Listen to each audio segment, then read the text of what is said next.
Let me just check it up. We have a ton of intelligence, a ton of strength. Through our relics, yeah, okay, hold up. How many relics do we have? 1, 2, 3, 4, 5, 6, 7, 8, 9, 10 relics. So 6 plus 60% damage. We still have our revive. I think I'm going to leverage the fact that we still have our revive. Alright, everyone. You ready to see the new Irad Prime? Let's see it. Let's see if I can do it on the first try. Alright, instead of getting one additional eye, it's just one big eye. Bastion of Providence.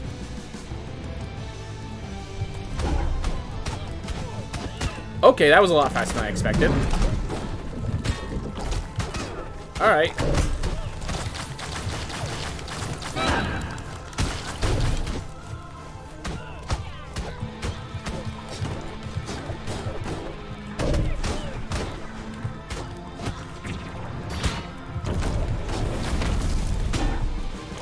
There's a lot of things that I don't know what I'm doing yet, and it shows.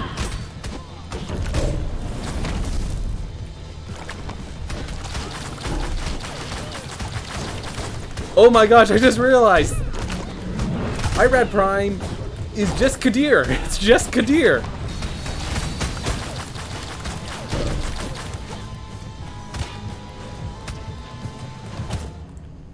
Okay. So I am making a bunch of stupid mistakes because I don't know what I'm doing, but I think I'm starting to get the hang of it. I think we got it from now on. Alright, well, we're going to see what the extra harder version of it is. What? What the heck? Irad Sin, the betrayer of Keens. Oh my god.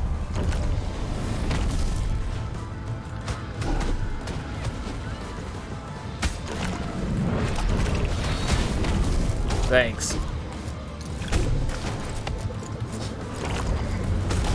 Do I just have to fight the mooks while this is happening below me?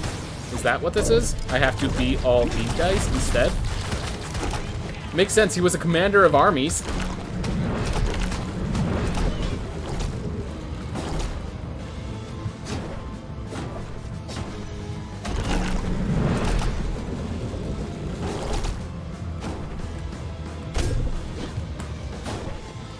I wonder if this has alpha I can actually kill.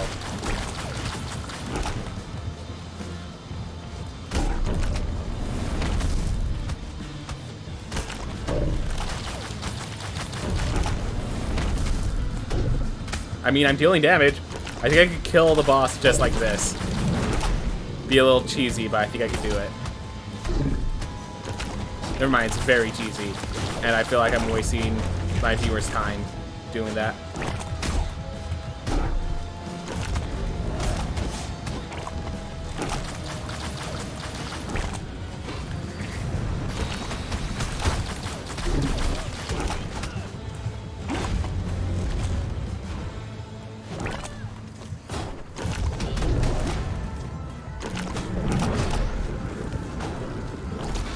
In case you're wondering, these enemies are not affected by my burdens, other than like damage-wise.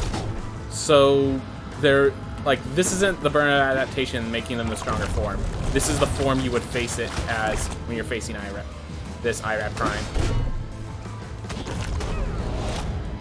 All right. Irad Sin 1. Banishment of Nama. Okay.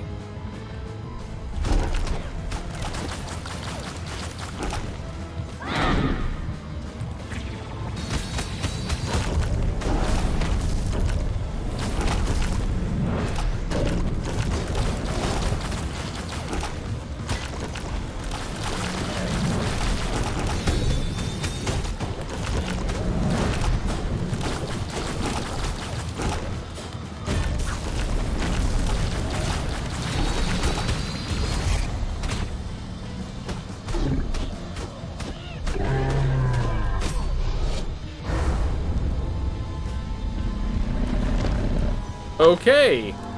The broken Irad sin.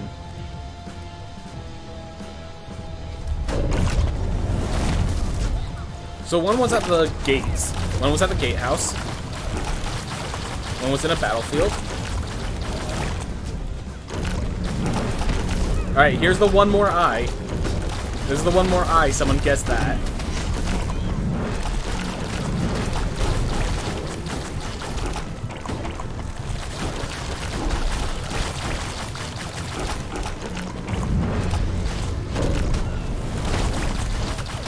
There's like, someone was like, I wonder what the, like, here's an idea for Irad Prime, and they just said yes. They just did every single idea that was brought up to them. How do how many pieces does a boss need? Yes.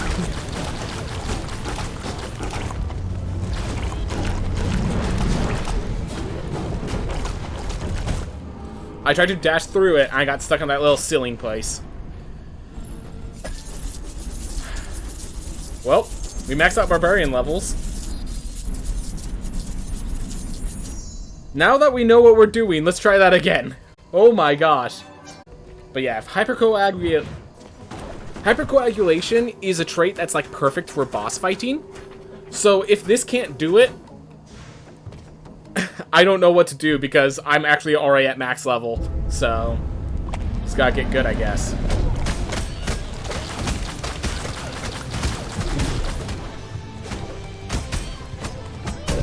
Woo. Man, that just goes out so fast. Oh my god, I found a gap. Hey! I knew that was going to do a lot of damage, I just was not expecting that much. So the reason I'm hitting it there is to get back my mana.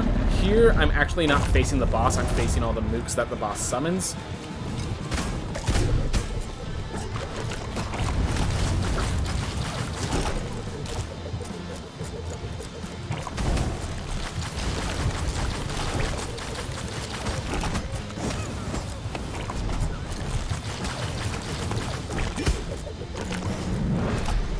So now I have to get these guys while their projectiles are coming from under this ground.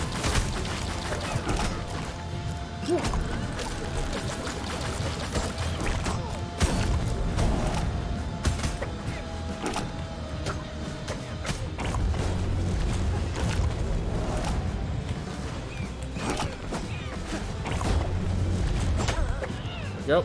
Please be the end. Nope.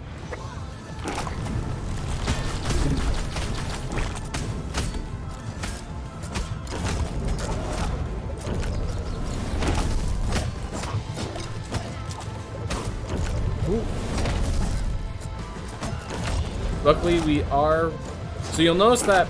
So what happens is instead of taking damage, our max health gets reduced. Yep. This is... Oh, thank you very much for following, Astral Dark. Yeah, this is specifically the newest boss, the new hardest boss in the game. So this specifically is meant to be hard. So yeah.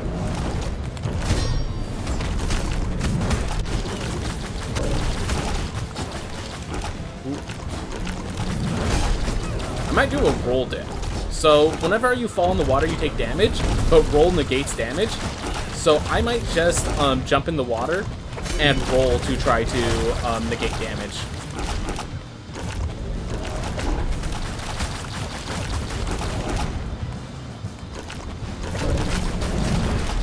Alright. Once I get to the halfway mark, we enter next phase. And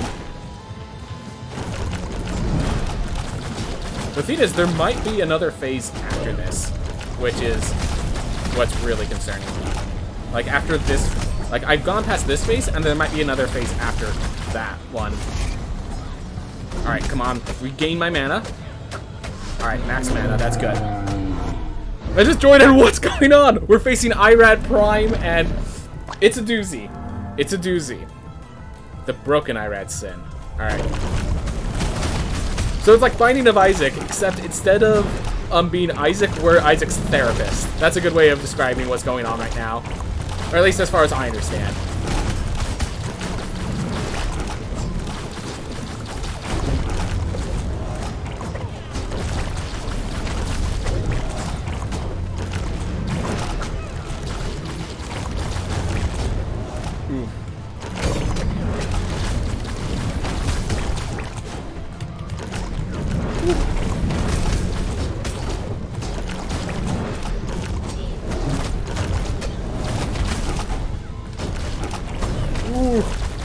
Unfortunately, I can't really explain every little detail of like how I'm stopping. Every projectile color kind of hints at, tells me what attack I need to use to break it, or if I just need to avoid it. I can't really go through all that right now for the people who just popped in.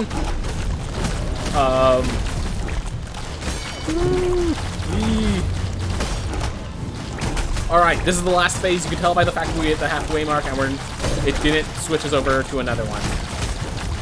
Alright.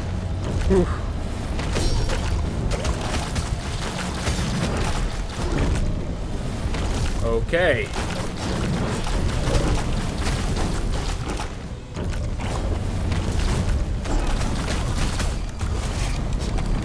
Oh my gosh. I was gonna say, are we now fighting through every other one? No, it's just showing that we killed Irad in all of his forms. Woo! Hypercoag, insane trait. Insane trait. Alright. Get ourselves some money. Okay. So now we get to hear the story of Irad. We know Irad was like the leader of the generals. Theoretically slay the dragon. There are fights and yeah, no, this is an insane prime boss, and this just means Tubal has a lot to make up for. Alright. So Irad here is basically the leader of all the estuaries. Tubal was stronger because he's the one who betrayed them and has all these other things going with him. But this is the leader of the estuaries. This is the guy who slayed the dragon, who gained power, who is the commander of the warriors, all that sort of stuff. So, time to hear what his story is. Or the story that he was hiding from us. Atop a grassy knoll, estuary Irad peers down upon his army encampment below. In the clear moonlight, the massive silhouette of Dragon Laden towers over the makeshift tents. Hundreds of thick iron chains anchor it to the ground and scrape against its scales as it sleeps. Reverberations from each of its breaths can be felt throughout the camp. The beast's capture was the final task before he could descend into the Stygian with his brothers and sisters. Soon, they would begin fostering the Tree of Life, a plant decades in the making. But for Irad, today's victory was in name alone. 20,000 Dragon Lancers flew under his banner today. Less than half returned. Laden proved to be far greater adversary than anticipated, and the cost in life was devastating. Yeah, begs the question, what in the world is Tubal Prime going to be like? I'm pretty sure we're going to get a whatever the final boss is, I think we're going to get a Prime version of the final boss. So, that's going to be insane. In the waning firelight of his chambers, Estuary Irad reaches into a hidden recess in his oakwood desk and withdraws two small chests. The chests are small, no larger than a stack of folded papers, and both are ornately engraved with a white tree and a golden sun. Alright. So, I'm just trying to picture this in my head, because there's like Charon's trial is a theme. White tree and golden sun. In every metric, even down to their seeming imperfections. Irad pulls up a chair and gestures to his valet, Messenger Jabal, to sit down. Okay. That's interesting, because if Jabal's a messenger... He said someone run the tower, someone with strength, but if he's a messenger... So in case you're wondering, Jabal, everyone who has the names of the sons of Cain are estuaries, whether or not the rest recognize them as estuaries. So Messenger Jabal is an estuary in disguise. Just thought you should know that. These chests are the Black Seed Twins, an experiment by the old scholars. They are built from the same material that crafted Hestia's reliquary. Alright, so Hestia's reliquary, for people who don't know, is what we are. We are basically a lich. Whenever we die, we possess the body of another willing soul and go back into the castle. And then they die, then we possess the body of the next living soul, which is the heirs, the legacy. And this kind of possession is called Hestia's reliquary. That's really all we know. Our family keeps it secret, and that because of that, it's never been rained down. Us, the players, do not know. By the way, thank you. My gosh, I just How did it take me till now to realize LT Zoom rated me? Thank you so much, LT Zoom. I'm gonna shout you out real fast. LT, just make sure I spell it right. Hate to just make sure we get that all taken care of. Oof. Alright. The light hits its zenith. Irad pauses to the sound of bells rhythmically chiming in the distance. What is placed in one box is revealed in the other. As he withdraws the pen from the other box, a look of astonishment crosses Jabal's face. With the devices, I can maintain communication with our king. Irad hands one of the Black Sea boxes to Jabal. Keep the box safe and keep it secret. Though we are at peace now, war will come again. But the king knows I can be reached. That eventually will be vastly expedited. Our people deserve a reprieve. Only when war becomes inevitable shall you give this to the king. Until then, I'll be waiting. Alright, hold up. Let me read that real fast again, because I did get distracted. Okay, so he places a pen in one of the boxes.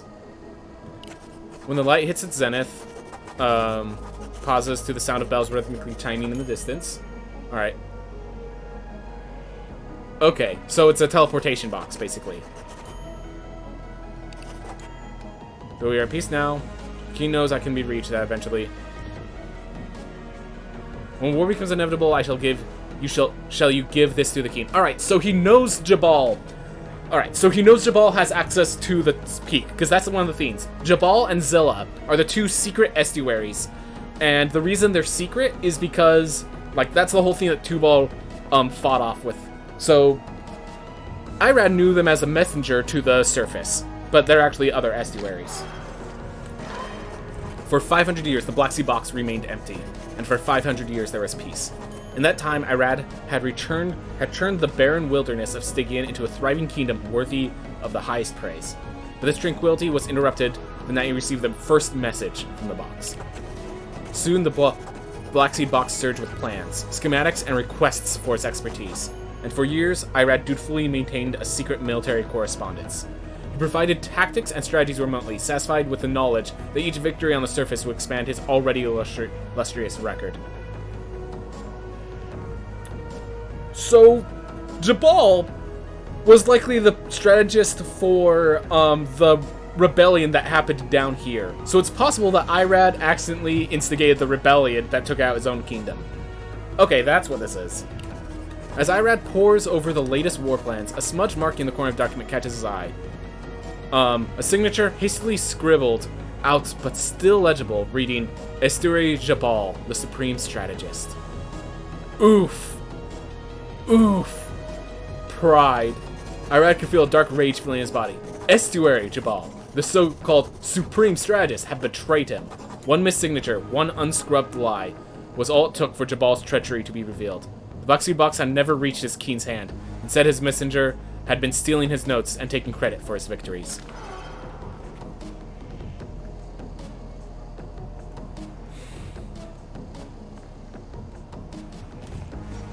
So in case you're wondering, I think this nameless knight is Jabal. Don't mind me. Okay. When Irad confronted Jabal, he expected to be served hastily. He built lies and supplication, but instead Jabal insolently presented Irad with an ultimatum. In war, there's only victory and death. Those are your words, Irad. The next great conflict is upon us. You will continue to serve your king from the shadows, or you can choose to abandon his men and let him burn in the fires of battle, knowing you could have prevented it. This is no bluff. They will be the ones to suffer should you choose to betray your king. Alright. And I think he did end up choosing to betray the king. But yeah, no wonder Jabal just like... The color drains from his face, for he knows his fate has been sealed. There's no future for him. Even if he leads the surface armies to victories, the king would never know. With his reputation stolen and the tree yet ungrown, the king would have him executed for his failures, and likely replaced by this treacherous opportunist. From atop his spire, Irad looks down upon the prosperous kingdom he has built. This is more than just a land of peace and stability. It has an army 200,000 men strong and growing. Jabal wanted to take everything from him and push him to ruin, but Irad would not be subjugated. He would destroy anyone who tried. Let the world above burn in fires of war. Irad crushes the Black Seed box into splinters. A new one will be ready to take its place. Oof. Estuary Irad smiles as he pores over the reports once more. Over the past decade, the population for the Kingdom of Genesis has exploded. Alright, right, so this is the Tree of Life. This is the Kingdom of Genesis down here. That makes... Alright. And the size of his army has more than tripled, so we are at 600,000. Citadel Argartha, which was once a well-fortified city, is now a towering fortress, a monument to his will. Irad was almost ready for war. His prior correspondence with the surface had provided him with invaluable information about the King's army, its production capabilities, spread, growth, even its petty rivalries between generals. Not only was he strategically prepared to mount an assault, but he was confident the King's army would slowly fall apart without his expertise. Estuary Irad frowned over another report. He had taken an aggressive stance on conscription, but the morale of the populace was suffering, but he knew it would pay off soon. Short-term discontent was a worthwhile trade for certain victory. Just a few more years, and the true battle would begin. Alright, so he's readying war, which is why we got into discontent, which is why the rebellion occurred. Flames of chaos flicker in Irad's eyes as he views the destruction from his tower. As the rebels continue their assault on Citadel Argartha, he finds it difficult to follow their movements. Ever since the rebellion erupted, his sleep had been stolen by the voices pounding within his skull. My kingdom is burning.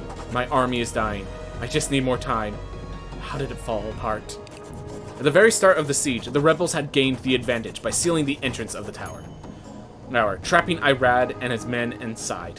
These were not the tactics of simple farmers. The attack was well planned and expertly executed. I caused this. Increased recruitment over the years, minimal supervision, too little oversight, not enough loyalty built amongst the soldiers. Once the path was cleared, Estuary Irad directed his Dragon Lancers to strike at key rebel camps with surgical precision. Both every rebel camp slain, 2 more appeared. Their numbers seemed endless. I was too greedy, raised the population too high, too many people, too little food. My dreams have turned into a nightmare. Suddenly, Irad feels the ground shudder. In the distance, he hears the dual crack as the Axis Mundi bridge buckles.